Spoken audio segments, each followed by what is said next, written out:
Okay, well, this is a very special day for me. I guess I'm sentimental, but I felt this morning that I needed to come and see the place. I arrived in Nepal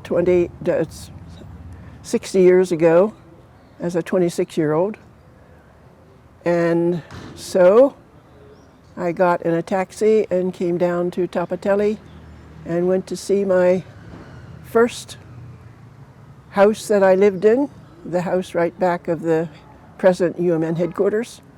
And I was very fortunate to meet up with the grandson of my former landlady and landlord. And that made it very special because that building still looks the same. I lived in the top floor along with another fairly new arrived Finnish teacher, Leena Weisma, and so that made it very special, the two of us there on top. But how I got there to that first dwelling place in Nepal was sort of a long story in a way. When I was 15 years old, I knew I was coming to this part of the world. That was God's plan. I knew that. And it took a while for me to get here.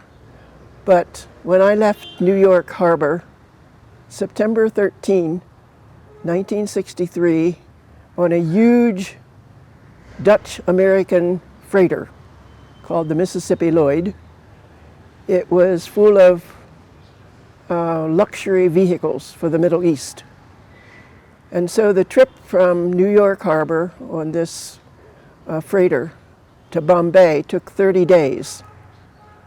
And in those 30 days, we had 5 stops through the Mediterranean area. And that's when the luxury vehicles were offloaded to different countries there. And I continued on to Bombay. And my mission person, who was Lena Graber, was director of the nursing campus at that time. She took holiday time to come down and get me off the ship and get me through customs and help me on my way to Nepal. And help was what I needed.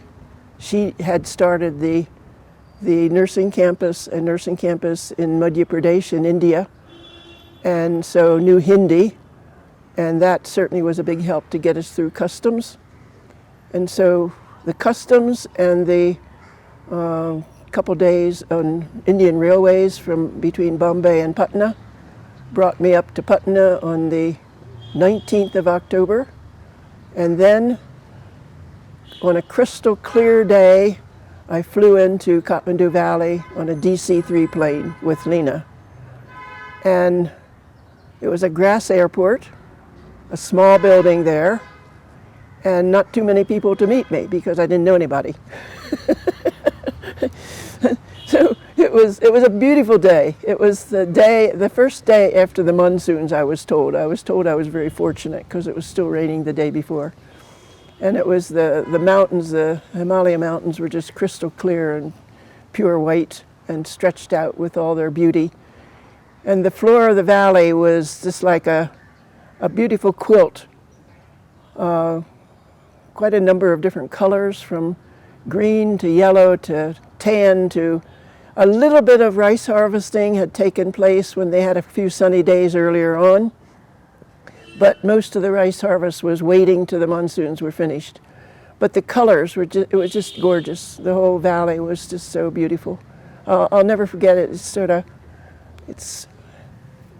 It's on my mind yet. The beauty of the place when I arrived, and I must say I felt it was right the whole way. The whole trip seemed right in all God's plan. So that's how I arrived, and we came from the airport in a Jeep to this building back of where I'm sitting at right now, back of the UMN headquarters, present UN headquarters. And I was just anxious to see if my old dwelling place was still there. It still looks the same. And I was very fortunate to meet the grandson of my earlier landlady, who had taught me a little bit of Nepali, along with a teacher that I had, that the director of the mission, Jonathan Lindell, had arranged for me for 4 months. So that was special today, the timing. And then I came around the corner and came into UMN headquarters and met some other fine people that were not from ancient times, but from more recent times, that I know family connections there as well. And so it made a very special day today to come back here to UMN, where I spent many, many years working for UMN.